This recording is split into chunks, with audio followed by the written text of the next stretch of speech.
8 years ago, I got a tracheostomy tube and was started on invasive ventilation. Now, when you breathe through a tracheostomy tube, your breathing is changed. Instead of everything coming through your nose and mouth, you now have this hole in your neck, and that's where you do the majority of your breathing. I also use a cuff tracheostomy tube. Now with a cuff, I can inflate this balloon on the tracheostomy tube, which will create a sealed circuit with my ventilator. When I have the cuff inflated, I am not able to speak because all the air is directed in and out of my airway via the tracheostomy tube. Nothing goes up through my vocal cords, and thus I cannot speak. When the cuff on the tracheostomy tube is inflated, all the work of breathing is being done by my ventilator, and it's a very rhythm breathing. It's just like, it's very rhythmed, and I can change the breathing on it if I want. Like I can try to take another breath, but it's limited by the ventilator. The ventilator only has certain parameters it can work in. It can give me extra breaths if I want, but it is not like breathing regularly. Also, when I go to sleep at night, I keep the cuff on my tracheostomy tube inflated. This helps me get full respiratory support from my ventilator.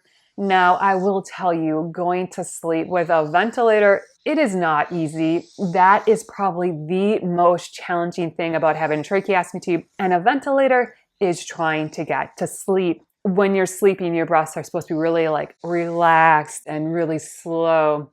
And the machine will slow down, but my machine is set to give me 14 breaths per minute, which actually during sleep is a little bit fast. It probably should be a little bit less, should be about 12 breaths per minute. But then we have to change the settings during the day, and there's a lot of changing, and we just nuts with it. I'm tired and I don't want to deal with trying to switch the ventilator settings, so we just have kept it at 14 breaths per minute.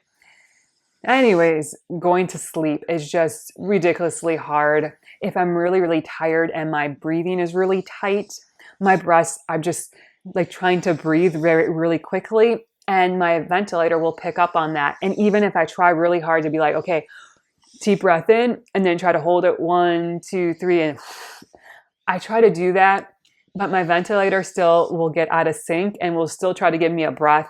It takes about 2 minutes for my ventilator to get back in sync with me. With being out of sync, it just will give me breaths when it thinks I need to get breaths. Even if I'm trying to hold my breath and trying to get into a better rhythm to go to sleep, get a slower breathing rhythm, the ventilator is just like, nah, you need more breaths. We're still during the day. It still tries to give me more breaths. Oh, it can take me a really long time at night to get to sleep. And so I've just developed techniques just to like keep holding my breath. And then if it gives me a breath, okay, I'll take it. And then I hold my breath. And like I said, it takes about 2 minutes for the ventilator to get into the right log and to get into the right rhythm to finally give me the slower breath. But then I have to just constantly be like, okay, slower breath. Because if I just take one breath that's faster than the rest of the breaths, that will get factored into the ventilator, and it'll say like, oh, you need more breath because you took a breath only at 2 seconds instead of 4 seconds. You need more breath. Oh, it's just, the frustration of trying to get to sleep with a ventilator, very, very challenging. With that said, so we've made it to morning and now it's time to go about my day. I do deflate the cuff on my tracheostomy tube. I do that so I can speak.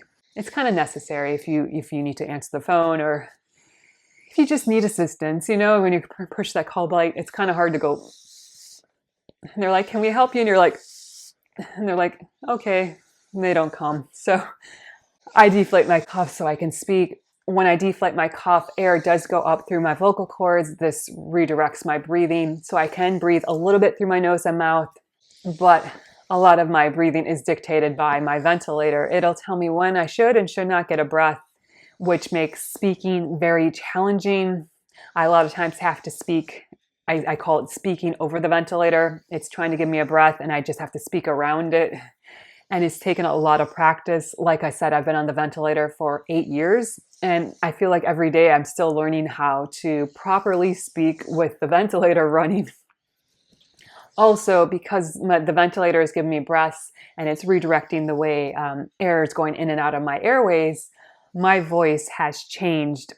I have not personally noticed this, but again, I don't remember what I sounded like 8 years ago. I don't have a recording of what I sounded like.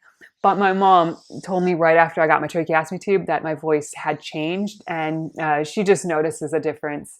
When I did a video recently where I took out my tracheostomy tube and spoke without my tracheostomy tube, that was the first time I'd ever spoken without a tracheostomy tube since I got my tracheostomy tube. My mom was so excited when she was watching the video. She's like, that's your real voice. Oh, it was so good to hear your real voice. And I thought, isn't this my real voice? And she's like, no, it's different with the tracheostomy tube. So having a ventilator, having a tracheostomy tube does definitely change how I speak. It changes the tone of my voice. It changes the rhythm. Also, it makes singing very, very hard. It is very difficult to try to sing with a ventilator because, you hold notes or you really short staccato notes. The ventilator doesn't like all that change. It's like, no, stop it, knock it off. No, knock it off. It just will keep giving you the same rhythmic breath. And you're just like, trying to hold a note. And it's like, you need air. You need air. And you're like, but I want to hold the note. It's just, you can't do it. It's so challenging. So I wish there was the better technology with the ventilator that could really breathe more like you normally breathe and not how a machine breathes. And I'm sure there's technology probably in the works right now that they're trying to make that happen. But for the moment, we just have to do the best we can. So breathing with a ventilator has definitely changed how I talk. It changes my sleeping patterns because it's very difficult to sleep. I don't sing a lot anymore. I a lot of times just like sing in my head. I always have music running in my head, but I might just be kind of like humming because humming, you're not really holding notes, Anyways, and it's a lot easier to hum than sing. So breathing with a tracheostomy tube and ventilator can be kind of complicated, kind of complex, but it is doable. And I'm very grateful for my ventilator and tracheostomy tube. Without them, I would be dead. And I really like being alive. So I'm very thankful and grateful for them. And if it makes breathing different, if it makes speaking different, if it makes singing not really possible, I guess I'm okay with that. As long as I'm here to live another day, I'm very happy for that. Thank you so much for joining me on this 8th anniversary of me getting a tracheostomy tube and being started on invasive ventilation. Please remember to like and subscribe down below. Please also remember to comment and share. It really helps my YouTube channel. I hope you have a great day and a wonderful week. Bye-bye.